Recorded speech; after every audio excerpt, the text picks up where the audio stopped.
Yeah? So this month, we're honoring the divine feminine in all with our 2020 spiritual vision, cultivating our 2020 spiritual vision, looking beyond all of our apparent genders, the whole continuum of genders, the whole continuum of gender expressions, and saying, here we are, the divine feminine is part of everybody, and we need it to be in balance. So all of us have gotten culturally, worldwide, kind of out of balance in the more assertive direction. And we need the balance in order to feel whole ourselves, in order to feel connected to the infinite. So with this image of the two people, male and female, holding the chalice, which represents the divine feminine, they're connected to it, both of them. They're in it together, and they represent the whole continuum. So if you are raising, how many have raised children?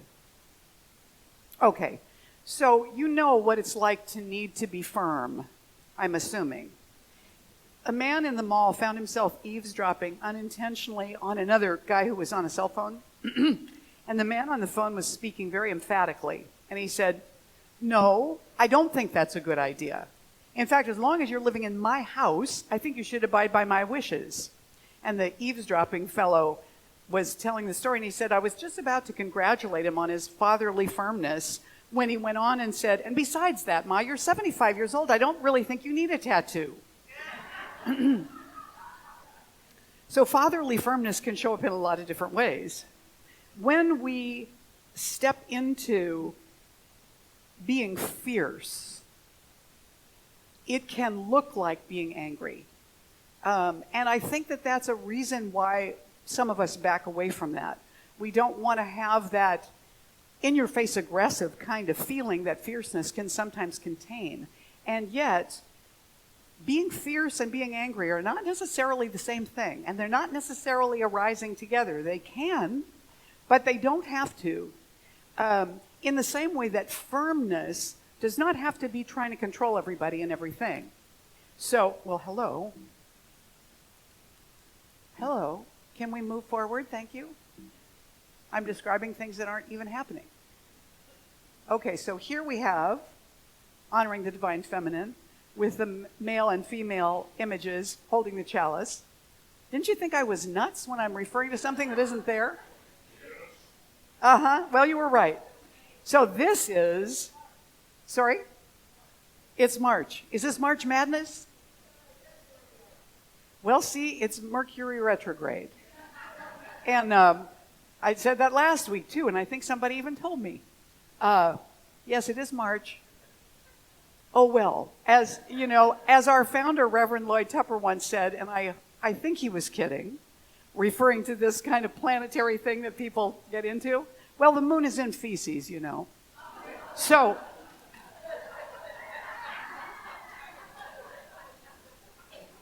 can't say for sure if he thought that's really what it was or if it was a joke. But anyhow, as we look at fierce and firm, what we see is that somebody who comes across as fierce is somebody who is standing very strongly for something that they believe in. It could be a principle, it could be a person, it could be an activity or something that they're in search of, that they're firm in, and they're not going to be easily swayed. When I was in the School of Ministry, one of our instructors was teaching us that as a minister, sometimes you need to have a balance between will and willingness. And what he said was, there will be all kinds of things that come up that are kind of, you know, push me, pull you, this kind of struggle to find what the right answer for something is. And you don't, as the minister, always have to force everything to your will. It's really not necessary.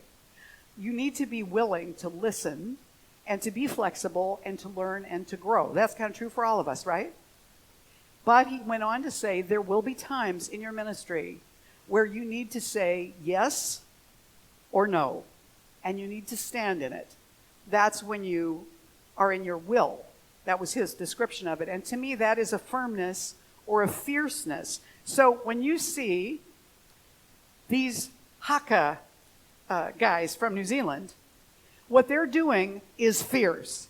They look angry, but it isn't coming from an angry place. It's coming from a place of fierceness. The intention was to show we are fierce and watch out.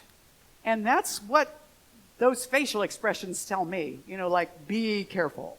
These guys are fierce.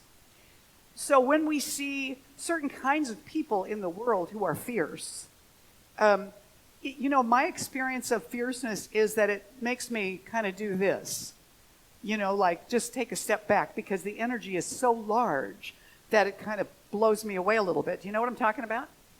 I want to share a couple things about fierceness with you that I think are kind of interesting. Sharon Salzberg said, we can learn the art of fierce compassion. I like that. Fierce compassion. Redefining strength, deconstructing isolation, and renewing a sense of community. Practicing letting go of rigid us versus them thinking while cultivating power and clarity in response to difficult situations. And then this Kenyan artist, Mangechi Mutu, says, and I love this because I think this must be a woman who has a sense of humor. I keep things moving along with a seriously loving, caring, and brilliant man, a fierce group of friends, and a really strong cup of coffee. I can relate. And Susie Caldwell Reinhardt wrote a book called Fierce Joy, Choosing Brave Over Perfect to Find My Inner Voice. She said, the world needs us to be fierce enough to see challenges as gifts, to express our unique selves, and to expand the limits of what is possible. The only thing getting in the way is that we get stuck trying to find our way out of pain and discomfort. There is no way to avoid uncertainty. There is no guarantee of safety. And still we're called to be fierce sometimes, to be firm, to stand in the firmness of what we are. And it doesn't mean that we have to control or be angry to do it. It's an interesting dichotomy for us as parents when we're raising kids. When my son was really little, maybe 2 years old or so, he had something that required that I give him some kind of medicine, in a little syringe thing where you put it in their mouth, and it tastes kind of overly sweet and intense, and he didn't like it. So he would fight me tooth and nail so that I couldn't get that in. And I was just, having a hard time and skipping doses and just going, it's not going to work. And the next time we had a conversation with the doctor, he said, how's it going? And I said, well, it's really a struggle. He doesn't want it. He doesn't like it. I can't get it into him, and I was kind of whining a little. And the doctor said to me, well, one of you is the parent. Oh, I guess that would be me. So after that, it was like, it's your job. He doesn't have to like it, but he needs it, and it's your job to firmly and gently insist that he gets it. That's your job. That was one of my lessons in firmness. Later on, I got another one. When I was in the midst of a divorce, I was working with a therapist, and I brought my son with me to a session because I didn't have a babysitter for him that day, and he was about 5. And my son, at that age, was somebody who liked to be engaged with whoever was there always. He wanted to be in the midst of whatever was happening. He wasn't going to sit down quietly and play with the toys. And so he was doing little things to try and get our attention. And at one point, and I had said a few things to him, and at one point he picked up a bucket that you use to have sand at the beach and put it over his head and walked across the room. And I was about to fall out of my chair, and she said, don't laugh, because that'll be a reward that encourages him. And later in that session, having observed us together for a while, she said to me, you talk too much. Now, the truth is, people have been saying that to me my whole life. Not just about, explaining too much to my son. But she went on to say, sometimes you just need to say to him, Luke, stop. So about a week later, we were all at the park with my mom. And Luke was running around playing on, equipment and stuff like that. And I was telling my mom about this session. And I said, well, and she told me I talked too much. I explained too much. Mom said, you do. Was nobody on my side? So on the way back to the car, as we're coming to the parking lot, Luke starts to dash out into the parking lot. And I said, Luke, stop. And he stopped. And I looked at my mother and I said, it worked. Nobody was more surprised than me. So I was getting some lessons in firmness when Luke was a little older, and I was the minister at the church in Santa Rosa, and he was probably 8 or 9. He was with a babysitter, and there was something he wanted to do, and she told him, no, we're not going to do that. And he started to cry. And she said, Luke, that doesn't work with me. And he stopped, and he looked at her, and he said, really? It always works with my mom. She told me that. Never worked again. Cry on cue all you want to, kid. You come from the acting genes that I have. So, learning to be firm, the universe will give us lessons to invite us to learn to be firm, to invite us to take a hold of ourselves and be brave and step forward when we don't know what we're doing, but we need to take that risk, or it's important enough that we have to stand up on our shaking legs and say something in a situation where we don't necessarily know that we're going to be supported by even our friends around us. Does this make sense? What we're talking about is being able to come from a kind heart, a fierce mind, and a brave spirit. So that fierce compassion is standing for compassion, but standing firmly for it, insisting on it, being an advocate, being willing to stand up and be counted and be visible. And it's scary because, as Susie Caldwell-Reinhardt said, there is no guarantee of safety. We don't know that we're going to be agreed with, that we're going to be supported, or if we're going to be isolated, or if I say something up here some Sunday that seems risky to me and the next Sunday I'm here all by myself. We don't know if we take a risk what the results are going to be. And yet, life keeps asking us to take risks. Life keeps inviting us and poking us and saying, yeah, you're the one. You're the one. Yes, you saw it. You speak up. I just was flashing on, when I was an acting student in San Francisco on the bus, a fellow got on the bus who was picking pockets, and I saw him in front of me. The bus was really crowded, and he noticed that somebody was watching him, and he said to her in a slightly menacing way, good eyes. And I was standing a little bit behind him, and I said, she's not the only one who has good eyes. Now, really, what possessed me? This guy was bigger than me. He could have followed me to my stop. It didn't occur to me. It just came out of my mouth. And then afterwards, I thought, was that smart? But he got off the bus at the next stop because he was being watched. So that time it got away from me. I said something before I worried about it. But that's not generally the MO that I find myself with. How about you? Are you quick to step in, or do you hesitate? Do you remember the story? How many of you know Reverend Carroll's story about the baby penguins learning to swim? You want to hear it again, or are you okay with it? Okay. So hear my version. Yeah. So Carroll tells this story that I've always really liked about baby penguins learning to swim, because they're born on the land, and although they're coded to swim, they don't know that they can.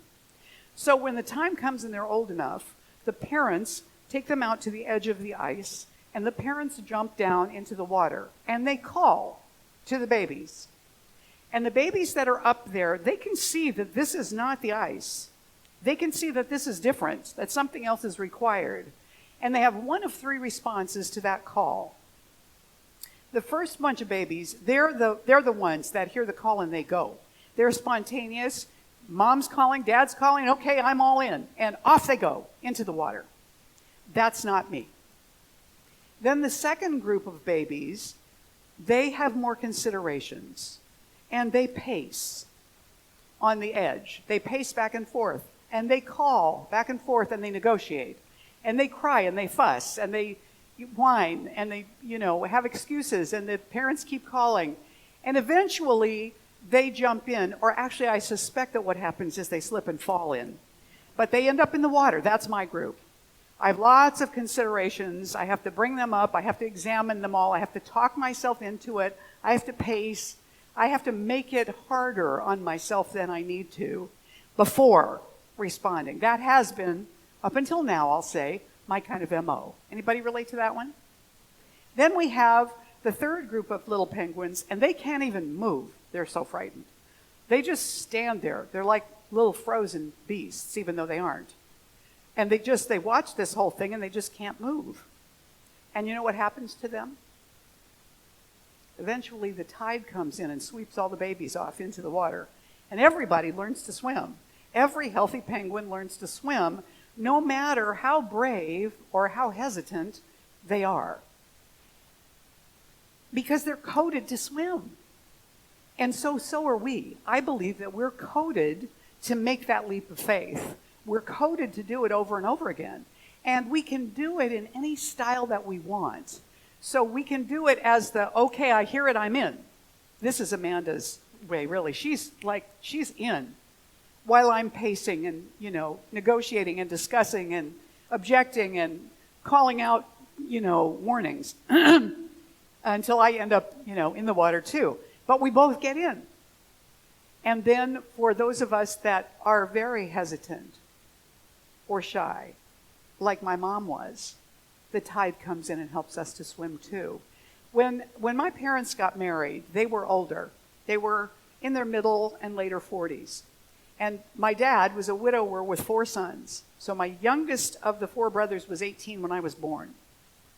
When he was in high school, and this is before I was born, when he was in high school, he made this deal with a couple of his friends. Each one of them told the parents, their own parents, that they were going to spend the night with one of the other ones. So the parents all assumed they were at somebody else's house. And they all went to the local park to drink. So they're in the park with their 6-packs or whatever it was they were drinking. And they got arrested. And they wound up spending the night in jail. And in the morning, they had to call their parents. And my dad was already at work. So my mother, the stepmom of 3 years, gets this phone call. Now, my mom was an introvert. She did not want to be noticed. She was shy. She was quiet. She kind of just wanted to hide in the background. And she did not drive. So she had to call her brother-in-law, my dad's sister's husband. She had to call her brother-in-law to come with her to pick my brother up at the police station. And my uncle thought this was hilarious. He was going to give Dick such a hard time. And my mother uncharacteristically said to him, I'm sure that Dick is embarrassed enough about this whole thing, we're not going to say a word. And my Uncle Vic went, okay. So they got to the police station, and whoever was at the front was very kind of jaded about all these kids and their misbehavior and trouble they were getting into. Not these specific kids, but just kids of that age.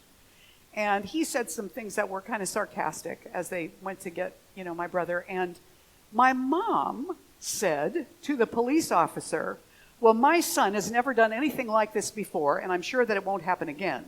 There's no need to make remarks about that. What got into her? Fierce. Then they got in the car, and my brother was mortified, just mortified, in the back seat. And Mom at some point said to him, with a lot of compassion, she did have 5 brothers, that might have made a difference. She said to him, shall I tell your dad about this, or do you want to? And my brother said, no, I'll tell him. Fierce. It was not in her nature, but the firmness, the fierceness came out in the moment that she felt that wave come. She was the one that waited for the tide to come and get her, and apparently that day it came and got her. And she was there and ready for it. Wayne Dyer said, faith is the complete reliance on the power and goodness of spirit and the firm belief that you are always connected to this goodness. Always affirm your faith and not your doubt. So this cypress tree is on 17 Mile Drive in Carmel. For those of us that went to Asilomar for years, we know this tree. We've seen this tree. And it stands in the face of the wind, in the face of the onslaught of rain or whatever it might be. It stands firm right there. And sometimes that's what life asks of us. Nikola Tesla said, with ideas, it is like with dizzy heights. You climb. At first they cause you discomfort and you are anxious to get down, distrustful of your own powers.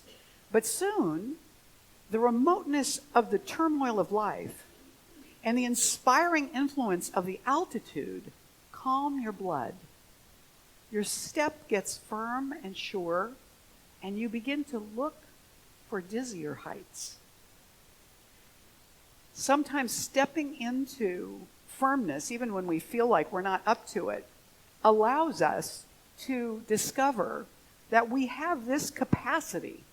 We have this capacity to actually be firm. And when we are, it grows stronger. So the next time it's needed, it may come up quicker, or it may be more reliable, or we may have fewer considerations about bringing it forward. One of the things that Michael Beckwith says often when he's teaching practitioners is, you've got to speak your word with authority. Speak your word with authority. Now, what he means is, when you pray as a practitioner, stand up, say it out loud, and declare the truth. Claim it. Now, why would we do that? Because what we're doing has to do with creative law. And creative law acts upon our belief system. It doesn't really care how firmly we're stating it. It's not for the law. It's for us. You ever psych yourself up before something? Before a game, before a difficult conversation, before having to stand up in front of a group? You psych yourself up to go do it. That's what he's talking about. When you speak your word with authority, when you make a declaration of the truth, you do it from a place of strength to remind yourself that what you're speaking and what you know is true. And you're standing in that truth. All appearances and concerns to the contrary. Basil King said, and this is kind of a paraphrase of what he said actually, but he said, be bold and mighty forces will come to your aid. Bless you. Be bold and mighty forces will come to your aid. William Shakespeare in A Midsummer Night's Dream, one of the lines is, and though she be but little, she is fierce. Watch out for her. She's fierce. Barbra Streisand is fierce. People don't like her because she says what she sees. She doesn't mince words. Maya Angelou was fierce.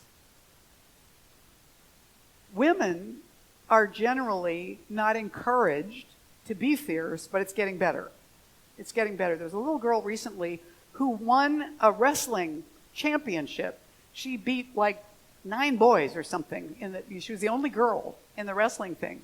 And she said, yeah, I pretty well cleaned up.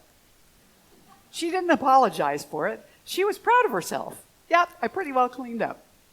Now that's what's unfolding in girls now. The opportunity, the willingness to be fierce and say, this is what girls do. Like Elizabeth Warren making pinky swears with little girls and saying, I'm running for president. I'm Elizabeth and I'm running for president, because that's what girls do. Trying to give a message of, it's okay. It's okay to stand up for something and to be fierce and to be strong. Ella Wheeler Wilcox was a poet at the time that Ernest Holmes was alive. She was one of Emma Curtis Hopkins' students. So was Ernest later. And she wrote, there is no chance, no destiny, no fate that can circumvent or hinder or control the firm resolve of a determined soul. That fierceness, that firmness, when we stand in that, it's like Moses, the waters part when they see us coming.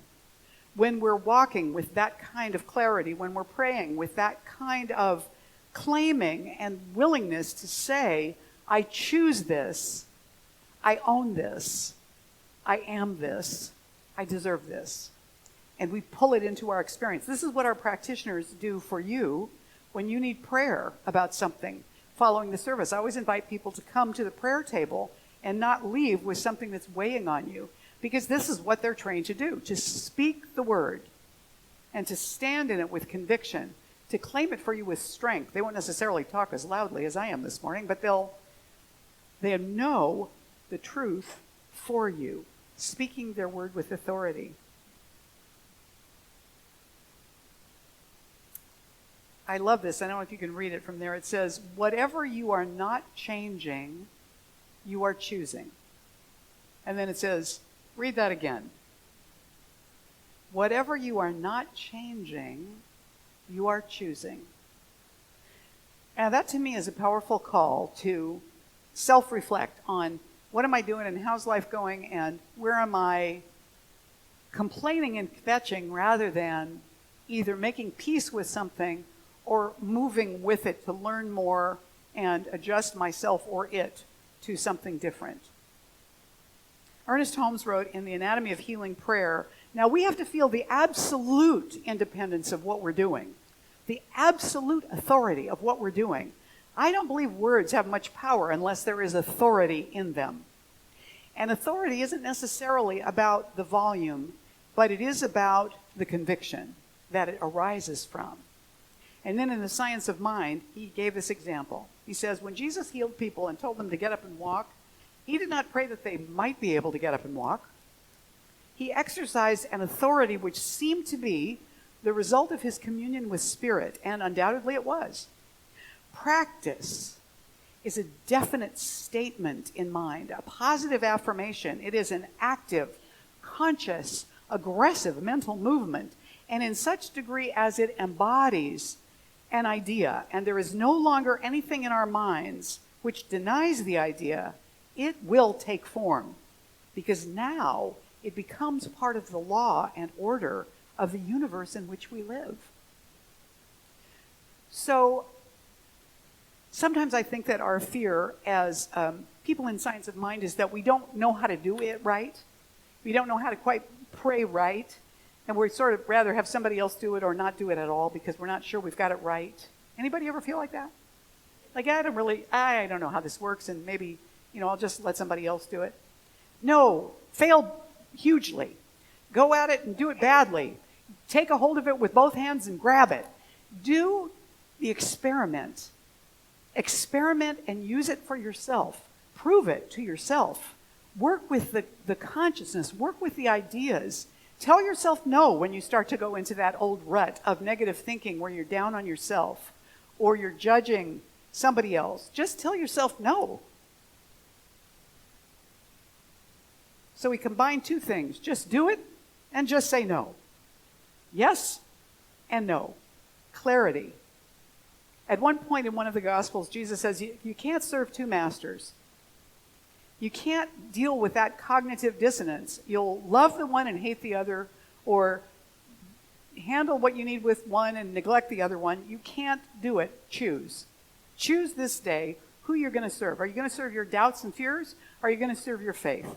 Who are you going to serve? Choose and then stand in it. Because like getting married, you got to choose it and choose it and choose it and choose it. It's an ongoing process. So now, are you willing to be fierce? Oh, that sounds really convincing. Let's just experiment with this. Are you willing to be fierce? Yes. Oh, Robert Harry, that was a good one. Yes. Are you willing to look at those places in your life that require firmness and be firm and compassionate? Yes. Yeah. Because it's exciting, isn't it? It's calling us. It's calling us. This is our work. This is our work in the world. This is who we're called to be. So I want to take you into prayer now, right now. And I'm going to invite the practitioners to even get up and surround the room right now, even though it's early. I'm going to make you do this again, too, practitioners. But right now, put on your stoles, stand up, be visible. Stand strong. All these people with their stoles on, that's their outward sign to you of who they are as practitioners, so that when they walk into the room on Sunday, they walk in with authority. Immediately, they take responsibility for the atmosphere in this room. They own it when they step into the room. So I want you to close your eyes and feel that surrounding you.